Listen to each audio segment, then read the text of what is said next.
asalaamaaleykum wa rahmatullah yéen ñi ñu suivre ci seen chaîne sama xalaat ñu ngi leen di nuyu di leen ziar di leen fàttali yéen a ngi seen programme plante de la semaine wala arbre de la semaine tey nag dañuy waxtaane garab yi nga xam ne mooy géejaan muy garab goo xam day sax fii ci réew mi professeur Ousmane Ndiaye comme ni ngeen ko xam ne muy borom Bogabio di tradipraticien nekk fële ca Kër Massar di yëngatu ci li ñu naan fajum wolof faj boo xam ni bu bio la ci ay gàncax luy sukkandiku ak ay garab pour faj mooy ñëw tey wax ñu li nga xamante ni mooy njariñu garabu géejaan ci wàllum wér-gu-yaram professeur ñu ngi lay nuyu di la ziar. Serigne Pape ñu ngi lay nuyu di la ziar aussi di nuyu mbokku internet yëpp ñi nga xam ñu ngi ñuy suivre. bu ko defee nag ñu ñëw ci ngéejaan. muy garab gu am solo Pape. boo xam ne mag ñi bari woon nañ liñ ko daan ni utiliser. nom scientifique bi Anozesis leocarpis. muy nom scientifique bi. muy garab goo xamante ni garab gu mag la. donc écorce bi. muy xas bi. ak xob yi ak reen bi yëpp am njëriñ. ak moom dafa am sax li ñuy wax sève maanaam meen. waaw am na ñuy wax sax gom yooyu yëpp am na njëriñ. lu mën a faj la te garab la goo xam ne daanaka wexul. waaw wexul donc du plante toxique aussi. donc bu la neexee nu la neex nga koy naanee presque mën nga wax. donc bu ko defee bu dee ci écorce bi ñu njëkkee ci écorce bi mooy xas bi. xas bi Pape nit bu ko amee di ko baxal. mën na baax na ci ñi nga xam dañu amee fièvre. donc bu ko defee moom ñaari kaas di ko naan par jour ba ñetti kaas baax na. donc bépp bi solution bu ci joxe rek. soo ko baxalee moo xam xob yi la nga infusé ko wala xas bi. mën nga ciy naan ñaari kaas par jour. ba ñetti kaas par jour kaasu ndékki yi du la wàññi dara. d'accord donc def naa posologie bi kon leer na. garab gu lewet la. waaw garab gu lewet la. donc bu ko defee bu fekkee ko amee blessure. maanaam wala gaañu li ñuy wax gaañu. wala góom exemple.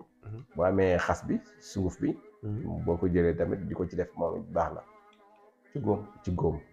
di ko ci bu la neexee nga tay ko ci noonu. di ko ci def noonu baax na mais toujours su la neexee nga jaxase ko karité di ko ci def noonu. wax jaxase karité bi du dara rek karité bi émulsifiant la ça veut dire day permettre que mu taxaw. waaw mu taxaw ci góom bi loolu la rek. bu ko defee moom it baax na ci bu ko defee constipation seere bi ñu doon wax sànq. moom it boo amee xasu ngéejaan di ko naan baax na ci. jël xas bi baxal ko di ko naan baax na ci comme ni ñu ko waxee woon rek ñaari kaas. ba ñetti kaas ci journée bi maximum baax na. ñi nga xam ne dañuy amee li ñuy wax ictère maanaam mooy wala pays. wala bët yi di jaune. wala muy saw muy jaune wala yaram bi di jaune. donc bu amee xas bi di ko baxal di ko naan baax na ci. waaw am na ñoo xam ne dañuy am bët yu jaune. waaw mu nekk pays wala yu demee noonu. bu ñu amee xas bi di ko baxal di ko naan baax na. ñi nga xam ne dañoo amee li ñuy wax rhume de cerveau maanaam rhume de cerveau mën nga ni mooy genre sinusite rek wala soju ndëkkaale la ko wolof di wax defe naa. mooy soj yi am du wér. waaw nit ki day soj fu mu toll. waaw fu mu toll te tamit bu amee xas bi di ko baxal di ko naan tamit baax na ci.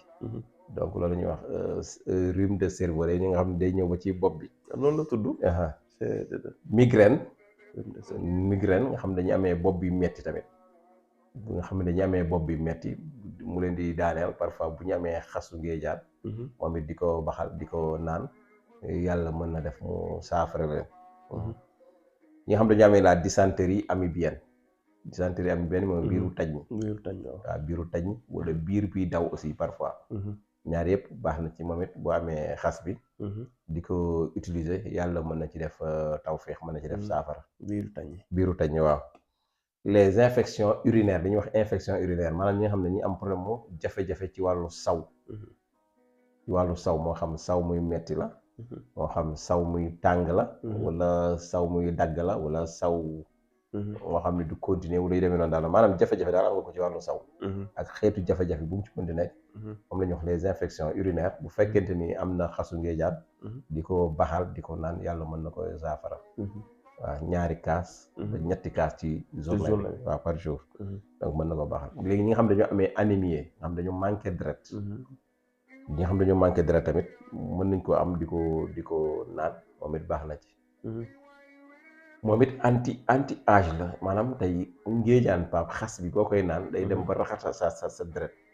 parce que deret yi day dem ba da ngay amaat teint normal anti âge la maanaam sa kanam gi ni mu doon màgg xaw a màggatee. mën na la joxaat taayu xaw a jeune tuuti quoi. moom it baax na régénérer yaram daal. waaw day régénérer yaram. moom it boo amee xas bi. léegi bu fekkente ni am nga kii bi nu mu tuddati sève bi mooy. meen bi. waaw boo gaañee garab bi ndox moom di ci génn. ndox bi ci génn. waaw bu fekkee da nga am fuy xasan sa yaram wala fi def ay erreur yooyu. soo ko ci laalee baax na ci. di ko ci diw. wala nga di ko def ci sa cuir chevelure. maanaam bu fekkente ni tey koo xam ni bopp bi karaw gi day am problème. mën na ko jël di ko def ci cuir chevelure mais ci der bopp bi nag ci der bi nag wax ñu ci kaw karaw gi rek. mais ci der bi donc ak toutes les maladies dermiques mooy maladies yi nga xamante ni ci kaw yaram la ñuy nekk. moo xam góom la moo xam picc la. moo xam la moo xam yu mel noonu. donc boo amee meen boobu tamit di ko ci laal. yàlla mën na ko saafara. meen boobu tamit bu fekkee tey nit ki mën na ci am lu bari di ko naan exemple parce que dañ koy naan. bu fekkee nit ki mën na ko naan. baax na ci arthrose. arthrose nga xam dañuy amee arthrose mais nag yoolu yombul quoi aussi. donc nekkul loo xamante ni xam naa ni baax na ci li ñuy wax arthrose wala goutte. arthrose mooy problème mu yàq waa ay rhumatisme yooyu. donc mais nag nekkul luy yomb tamit nag. il faut ñu wax ko. ñi nga xam dañu amee ay li ñuy wax les calculs rénaux mooy buñ koy fàttali mooy xeer yoo xam ni dafa nekk ci mbàq gi wala ci vessie bi wala ci. nu mu tuddati wax ci vessie bi rek ci mbuusu sawukaay beeg yu demee noonu daal ci naq bi daal. maanaam xeer yooyu yu tuuti yooyu. boo ko amee di naan na kii. ngéejaan xob yi. moom it boo ko defaree baax na ci. ñi nga xam ne ñu amee obésité tamit. parfois di ko jël de temps en temps baax na ci. donc muy garab goo xam ne. day wàññi yaram day wàññi yaram. garab goo xam ne tamit baax na ci ndoxu siti. macha allah ak yu demee noonu. donc donc bu dee reen bi nag. am na ñu bëri wax nañ ni c'est aphrodisiaque maanaam baax na ci wàllu kàttanu sëy. di jël di ko naan. baax na ci tamit ñi amee drépanocytose. xam nañ koy jël tamit moom it baxal ko def ko décoction. di ko naan. bu fekkee ñi nga xam ne dañoo amee asthme pap bu ñu amee xasu xoos. garab bu ñuy wax xoos. waaw bu ñu amee xas bi. ak garab bi ñuy wax ngéejaan. ñu am xob bi. wala xas bi tamit bu ñu ci am baax na. ak xas bu ñuy wax darkase. donc ñetti garab yooyu la ñuy boole. togg ko di ko naan yàlla mën na leen ci defal féex ci asma bi. xoos ngéejaan darkase waaw. yëpp ñu wut xas yi. ñëpp ñu wut xas yi. ak ngéejaan bi boo amul xas bi nga wut xob yi. mais ñaaree moom xas yi c'est forcé quoi. donc ngéejaan bi moom boo amee xas bi baax na boo amee xob yi baax na nga jël ko baxal ko di ko naan boobu baax na ci ñi amee asma bu dee xale. moom day jël kudd bu ndaw rek bu dee xale bu ndaw day jël kudd bu mag. benn kudd. waaw ñetti yoon ci journée bi. mais bu dee mag nag day ñaan ñetti verre ci journée bi. d'accord waaw 3 fois par jour par kaas bi ñuy ndékkee bu dee xale mu jël ñetti cuillère. ci journée bi di ko naan. bu fekkee ñi nga xamante ni dañoo am kii nu mu tuddati problème mu bët. waaw muy wànnen wala lu mel ni cataracte wala yeneen loo xam ne ci problème mu bët bi daal. pour mu atténuer ko mu wàññi métit bi wala mu wàññi. kii bi feebar bi daal ci bët bi day wut xobu ngéejaan bi. wut jar. jar bi ñuy def ci café. boole ko togg ko di ko naan. su ko defee nag lépp loo xam ne feebaru bët la. mën na ko ci yàlla mën na ko ci dimbali. ak lépp loo xam ne feebaru dënn la. mu nekk ci côté poitrine bi. moo xam bronchite la wala yu demee noonu.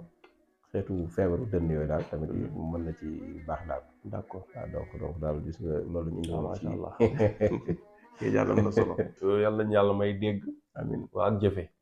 voilà loolu mooy li nga xam moom la ñu kon professeur ñu ngi lay remercier. ñu ngi lay remercier di joxoo ñi siiw rendez-vous ba vidéo bii di ñëw incha allah. jërë ngeen jëf.